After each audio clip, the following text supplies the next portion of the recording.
읽은 말씀은 문화의 비유로 알려져 있습니다. 이 비유는 흔히 마태복음 25장에 나오는 달란트 비유와 그 내용이 흡사해서 같은 것으로 여겨지기도 합니다. 그러나 이 두 비유는 내용상 전혀 같은 비유가 아닙니다. 일단 화폐의 단위가 다르죠. 달란트 문화.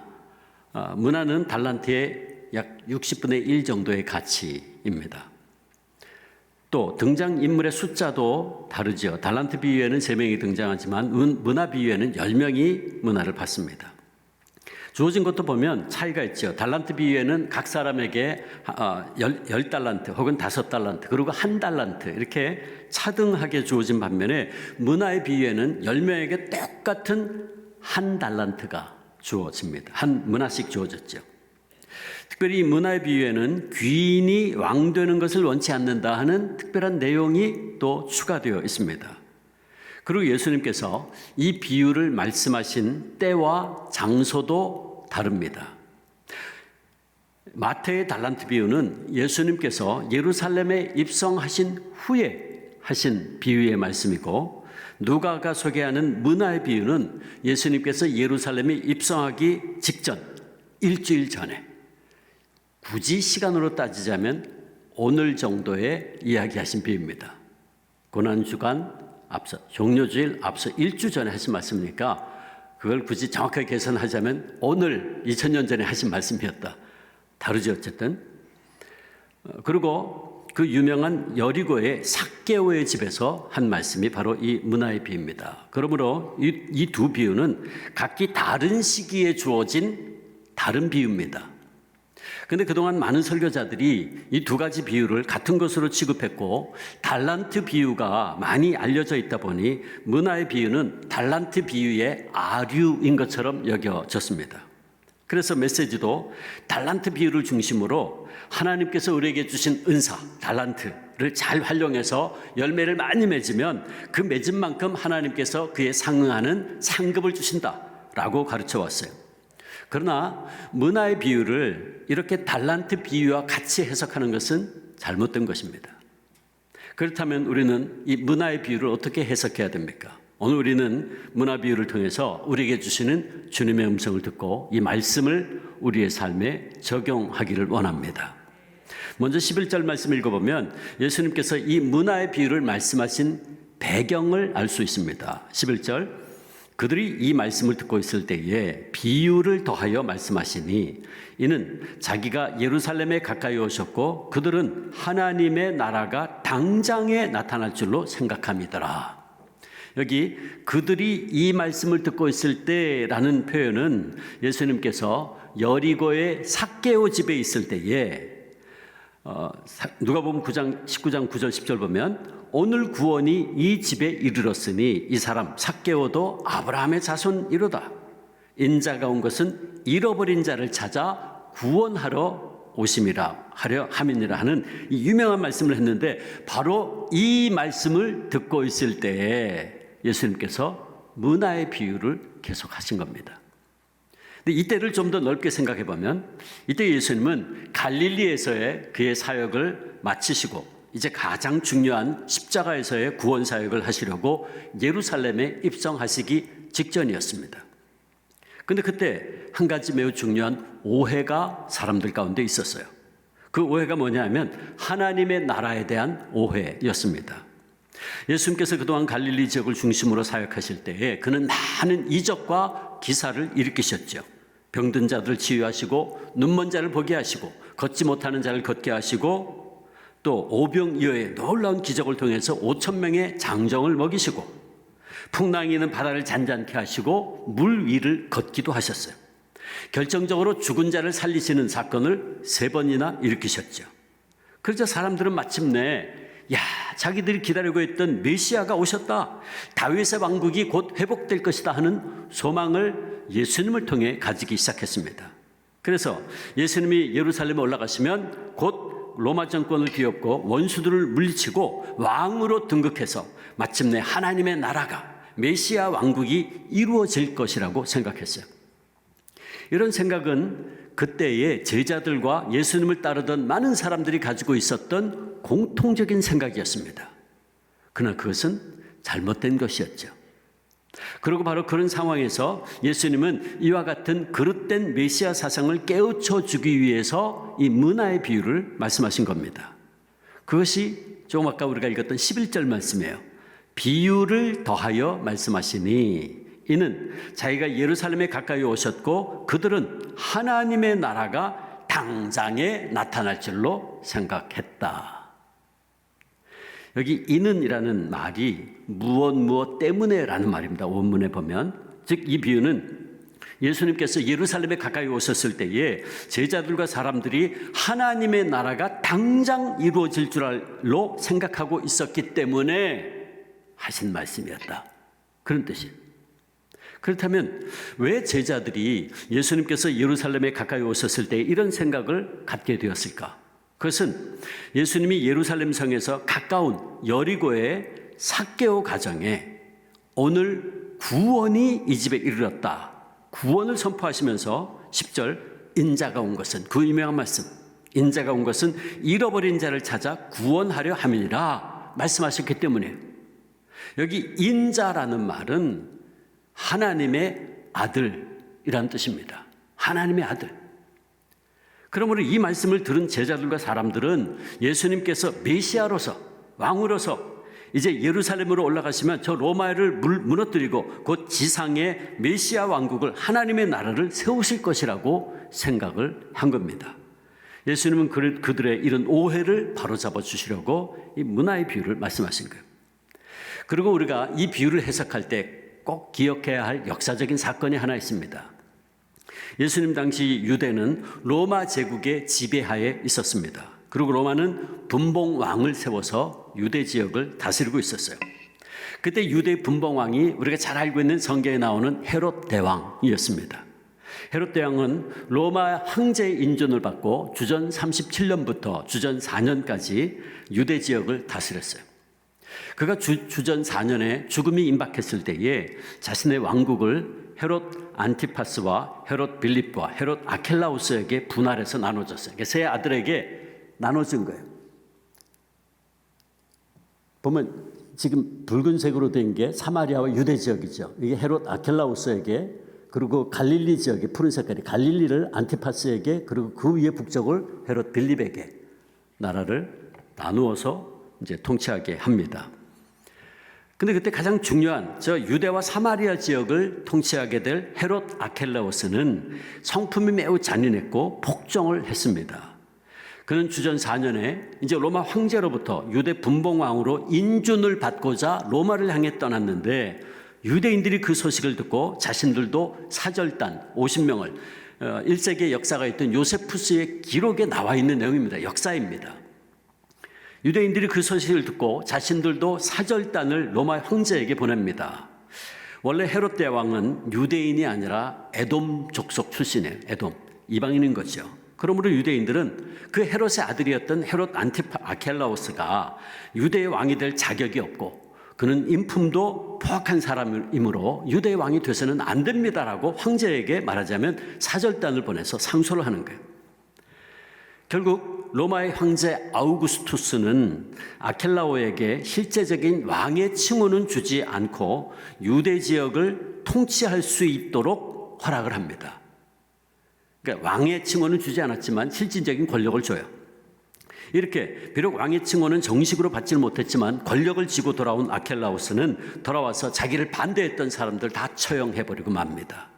바로 이런 역사적인 사건이 얼마 전에 일어났고 예수님은 지금 그 역사적인 사건을 가지고 이 비유를 말씀하신 겁니다. 그러므로 예수님께서 12절에 어떤 귀인이 왕위를 받아가지고 오려고 먼 나라로 갈 때라는 말씀으로 시작하시고 또 14절에 그 백성이 그를 미워하여 사자를 뒤로 보내어 이르되 우리는 이 사람이 우리의 왕됨을 원치 않습니다 라고 했을 때에 사람들은 그 이야기가 무엇을 의미하는지 금방 알아차릴 수 있었죠. 그러니까 예수님이 역사적인 사건을 가지고 이 비유를 가르치신 거예요. 이제 그 비유의 내용을 구체적으로 살펴보면 이 귀인이 왕위를 받으려고 떠나가면서 10명의 종을 불러서 각각 한 문화씩 균등하게 배분해 줍니다. 한 문화는 100데나리온의 가치를 지닌 것인데 한 데나리온은 노동자 하루의 품삯입니다. 그러므로 한 문화는 노동자 100일치의 품삯에 해당하죠. 하루 노동했을 때 10만 원 받는다고 치면 100일치면 약 1000만 원 정도가 되죠. 그러므로 크다고 하면 크고 또 작다고 하면 작을 수 있는 그런 돈이었어요. 그리고 귀인은 내가 돌아올 때까지 장사하라, 사업을 하라 그렇게 돼 있어요. 장사하라. 근데 여기 때까지라고 번역된 말을 우리 성경 번역한 것처럼 시간의 의미로 번역하면 때까지 until이라고 번역할 수 있고 이유로도 번역할 수 있어요. because 이유로 번역할 수 있는데 이유로 번역하면 내가 돌아올 것이므로 열심히 장사해라. 내가 돌아올 것이기 때문에 열심히 장사해라. 그런 말이에요. 그러므로 이 말은 이렇게 풀어서 해석할 수 있어요. 가서 너희의 온 힘을 다하여 장사해라. 비록 나를 방해하는 자들이 있지만 나는 그들을 물리치고 반드시 돌아올 것이므로 그때까지 최선을 다해서 사업을 해라. 너희가 일할 시간은 한정돼 있다. 그렇게 말한 거예요. 이렇게 종들에게 각각 한 문화씩을 맡기고 떠난 귀인은 마침내 왕위를 받아가지고 돌아옵니다. 그리고 종들을 불러서 그들이 각각 어떻게 장사했는지를 확인합니다. 15절 귀인이 왕위를 받아가지고 돌아와서 은화를 준 종들이 각각 어떻게 장사하였는지를 알고자 하여 그들을 불렀다. 여기서 어떻게 장사했는지 알고자 하여 라는 말이 참 이 헬라 원문이 의미심장한 단어입니다. 그거는 원래 뜻이 이런 뜻이에요. 그들이 얼마나 많은 거래를 했는지를 알아보려 했다. 그런 뜻이에요. 그들이 장사해서 얼마나 많이 벌었는지가 아닙니다. 얼마나 많은 거래를 했는지와 얼마나 많이 벌었는지는 같은 것이 아니에요. 근본적으로 이 둘 사이에는 차이가 있습니다. 만약 이 귀인이 자기 종들이 장사해서 얼마나 많이 벌었는지를 알고자 한다면 종들에게 너희들이 번 돈을 나에게 가져와서 보여달라 그렇게 요구했겠죠. 그러나 이 귀인은 너희가 얼마나 많은 거래를 했느냐, 성공 여부 상관없어요. 얼마나 많은 거래를 했느냐고 묻는다면 이는 종들이 귀인이 자리를 비운 그 어려운 시기에 얼마만큼 주인에게 신실하게 충성을 다했는지를 알아보려는 것이었죠. 지금 귀인을 반대하는 사람들이 많이 있습니다. 그러므로 종들이 귀인의 재물을 가지고 사업을 한다는 것은 쉬운 상황이 아니었어요. 앞으로 통치권이 누구에게 주어질 것인지 불확실한 상황입니다. 그 귀인이 과연 권력을 잡을 수 있을지 아직 몰라요. 그러므로 그런 정치적인 상황을 계산한다면 약삭 빠른 사람 같으면 섣불리 사업을 하기보다는 그 돈을 묻어두었다가 누군가가 통치권을 잡을 때까지 기다릴 겁니다. 그러므로 귀인이 얼마나 많은 거래를 했는지를 알아보려고 한 것은 결국은 그런 불확실한 상황 속에서도 귀인의 말을 듣고 내가 돌아올 거야. 그 귀인의 말을 믿고 얼마나 신실하게 충성을 다했느냐를 확인하려고 했던 겁니다. 이것이 문화 비유의 핵심적인 내용이고 달란트 비유와 다른 점입니다. 결정적으로 다르죠. 근데 이걸 달란트 비유하고 똑같이 해석을 해왔어요, 그동안.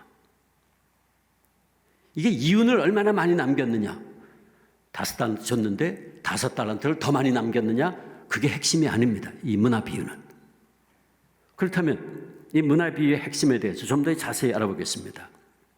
두 부류의 종들을 통해 우리는 이 귀인이 중요하게 여기는 핵심적인 내용이 무엇이었나를 알 수 있는데 귀인이 각각 종들을 불러 확인을 하는 자리에서 첫째 종은 10문화를 남겼다고 보고를 하고 둘째는 5문화를 남겼다고 보고를 합니다. 그리고 귀인은 첫째 종을 향해서 칭찬을 하면서 17절 보면 내가 지극히 작은 것에 충성하였으니 10고을 권세를 차지하라 그렇게 말해요. 그런데 여기서 귀인이 이 종이 충성을 다했다라고 칭찬을 했는데 여기 충성을 다했다는 단어가 그 유명한 헬라어 피스토스입니다. 피스토스. 믿음, 신실함 그런 뜻이에요. 원래 신실하다, faithful하다 그런 뜻이에요. 그러므로 지금 이 귀인은 첫째 종에게 그의 신실함을 칭찬하고 있어요. 야, 너 돈 많이 벌었구나. 수고했다. 그게 아니에요. 신실했다 하는 걸 칭찬했어요. 그가 장사에서 성공해서 얼마나 많은 이유를 남겼는가가 아니라 그가 얼마나 신실하게 일했느냐를 가지고 칭찬하고 있어요. 그러므로 이것은 앞서 지적한 대로 종이 얼마나 많이 벌었는지가 아니라 종이 이 불리한 상황 속에서도 얼마나 많은 거래를 성실하게 했는지를 물어보았던 귀인의 질문에 정확하게 부합하는 것이었죠. 따라서 귀인은 많은 이들이 나를 거부하고 나의 통치를 거부하는 세상에서 네가 나 없는 동안 위험을 무릅쓰면서까지 네 자신이 나의 신실하고 충성스러운 종임을 증거했구나. 잘했다. 착한 종아. 신실한 종아. 그렇게 칭찬하는 거예요. 즉 귀인은 10문화와 5문화를 남긴 종들을 성공했다고 칭찬한 것이 아니라 신실하다는 이유로 칭찬합니다. 그다음 반면에 세 번째 종, 이 한 종은 신실을 하지 않음 때문에 악한 종이라는 책망을 받습니다. 세 번째 종은 그 받은 한 문화를 그대로 수건에 싸서 가지고 왔다. 20절에 이 수건으로 싸둔다라는 표현은 당시에 돈을 보관하는 방법 중에 하나였습니다. 근데 마태복음의 달란트 비유에 의하면 땅에 감춰둔 것으로 되어 있어요. 마태복음 25장 25절에. 근데 그 당시 랍비의 법에 의하면 기탁물을 받은 후에 땅에 파묻는 자는 도둑을 맞았다 해도 배상의 의무를 지지 않지만 돈을 수건에 싸두었다가 도둑을 맞으면 부주의하게 보관했다는 이유로 배상의 의무를 지게 되어 있었습니다. 이런 그 당시의 관행에 비추어 보면 이 종이 돈을 수건으로 싸두었다는 것은 매우 불성실한 보관 자세를 뜻하는 겁니다. 게다가 이 신실하지 않은 종은 귀인에 대해서 말하기를 21절 보면 두지 않은 것을 취하고 심지 않은 것을 거두는 엄한 사람이다 라고 이야기해요. 엄한 사람이라는 것은 거칠고 가혹한 사람이라는 뜻이고 두지 않은 것을 취한다는 것은 이 귀인이 자신의 노력도 없이 남의 것을 취하는 사람이다. 소위 말하면 고리대금업자다. 그런 말이에요. 또 심지도 않은 것을 거둔다라고 했는데 이거는 지주가 부당하게 소작인들을 수탈하는 것을 가리켜요. 그러므로 이 종은 지금 귀인을 엄한 사람으로 치부하는 것에서 더 나아가서 매우 나쁜 사람, 매우 부정직한 사람으로 매도하고 있습니다.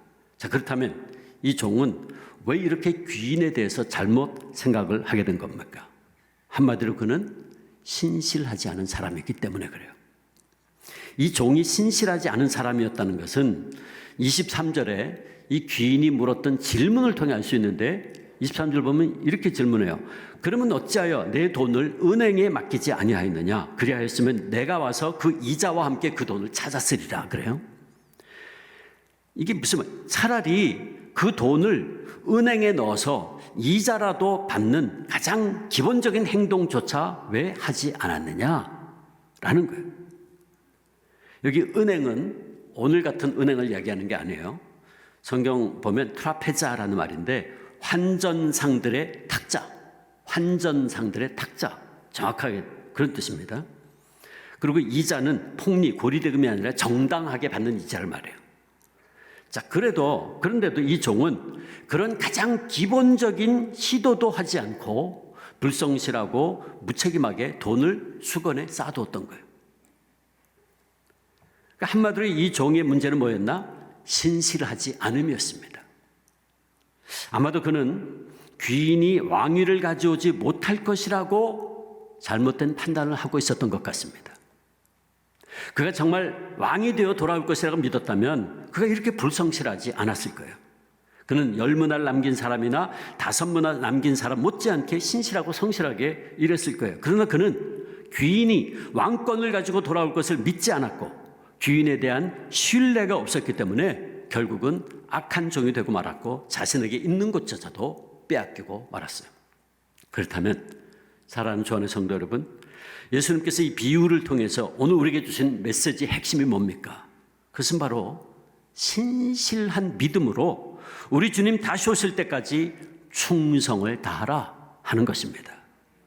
이 문화의 비유에 등장하는 귀인은 전통적으로 예수님을 상징하는 것으로 해석을 하는데, 그렇다면 그가 먼 나라로 간다는 것은 이제 예수님께서 예루살렘 올라가셔서 십자가에 달려 죽으셨다가 부활하시고 승천하셔서 하늘 보좌로 올라가시는 것을 의미합니다.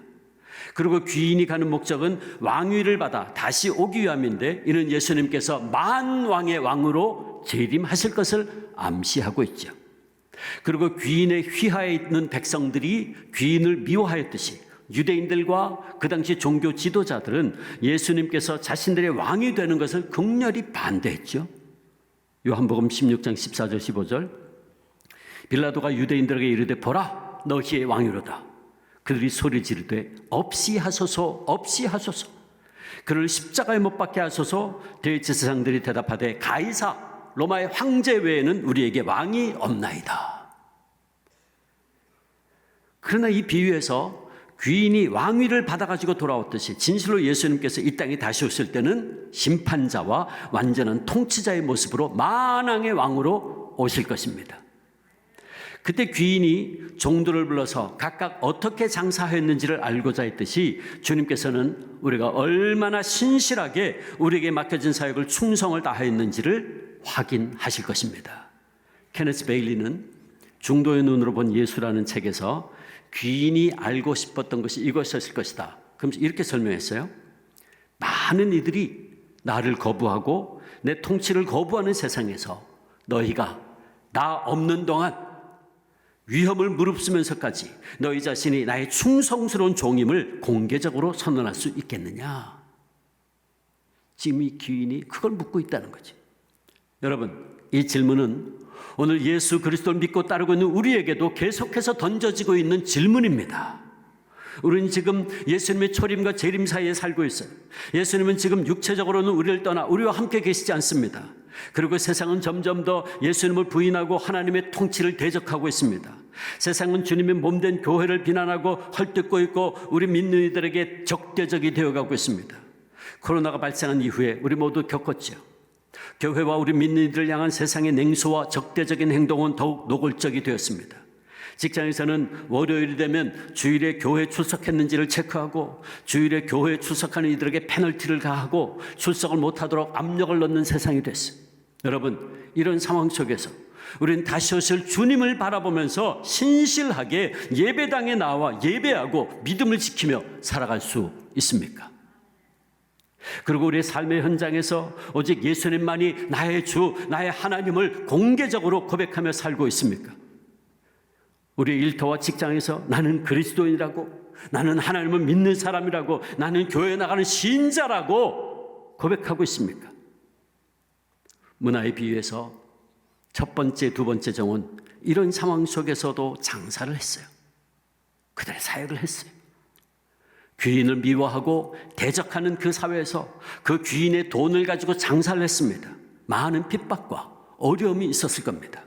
그러나 그럼에도 불구하고 그들은 다시 오마 약속한 귀인을 신뢰하는 신실한 믿음으로 살아냈습니다.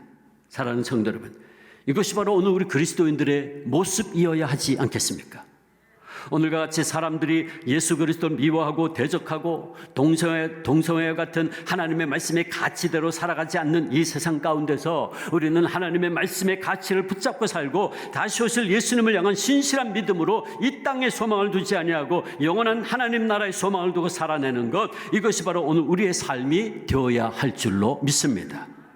작은 예수되어 직장과 일터에서 삶으로 예수 그리스도를 증거하는 참된 그리스도인.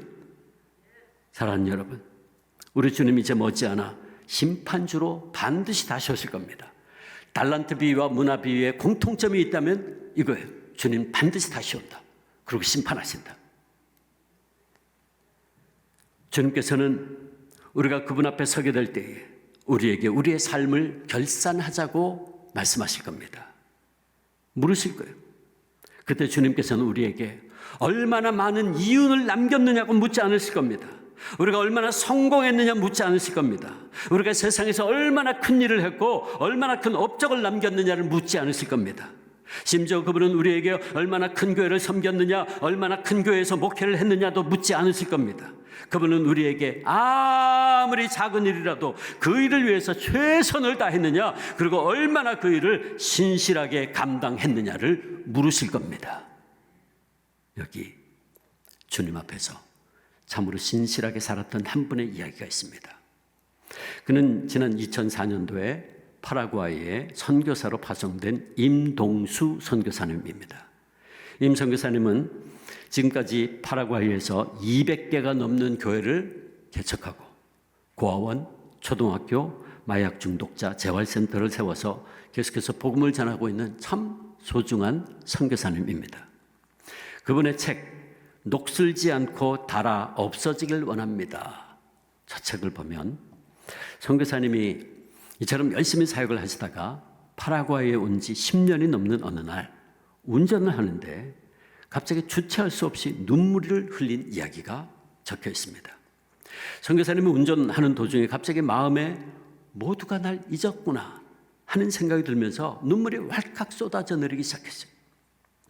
고국에서 가장 먼 선교지였고 변변한 인맥도 없으니 당연히 아무도 찾아오지 않을 거라는 생각에 마음을 내려놓았다고 했지만 그 기간이 10년이 넘어가니까 모두가 날 잊었고 혼자라는 생각이 엄습하면서 선교사님은 그동안 붙잡았던 감정의 끈을 놓쳐버렸던 것입니다.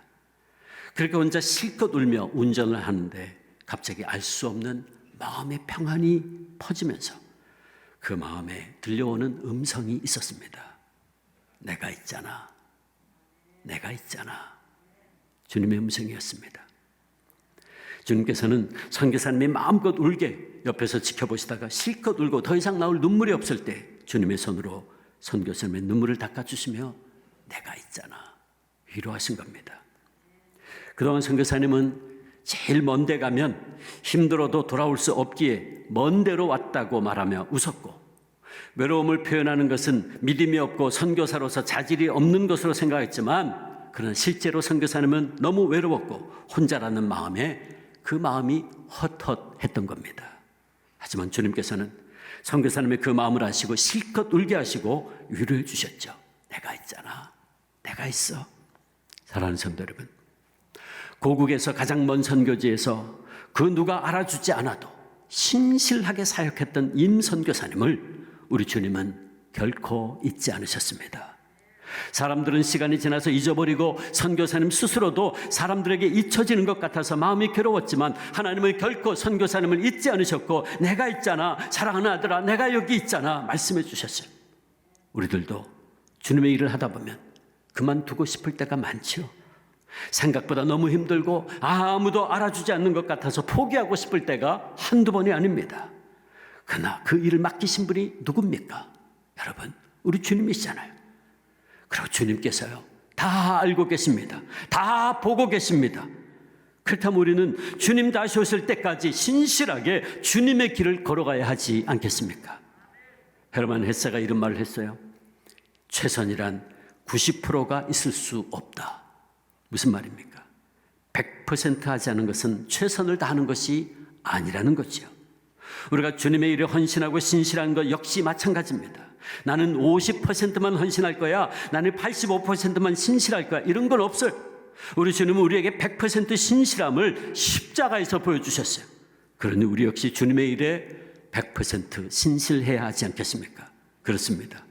우리가 주님께서 우리에게 맡기신 일을 누가 알아주지 않아도 끝까지 신실하게 행한다면 우리 주님께서 오늘 우리들 옆에서도 이렇게 우리에게도 말씀해 주실 거예요. 사랑하는 아들아, 사랑하는 딸아, 지금은 아무도 알아주지 않아도 네가 나를 위하여, 복음을 위하여, 하나님의 나라를 위해서 네 삶의 현장에서 신실하게 살아가는 거 내가 알고 있어. 내가 보고 있어. 내가 있잖아. 그리고 이후에 마지막 때까지 신실한 삶을 산 우리에게 우리 주님은 착하고 진실된 종아, 네가 적은 일에 신실하였으니 너의 주인의 즐거움에 참여할지라, 이 복된 말씀을 들려주실 겁니다. 바라기는 우리 주 안의 모든 성도님들이 이 땅에 사는 동안 다시 오실 주님 바라보며 매일 매순간 신실하게 선교적 삶을 살아감으로 하나님 나라의 확장을 위해서 헌신하고 마침내 주님의 즐거움에 참여하는 우리 모두가 되시기를 주님의 이름으로 축원합니다.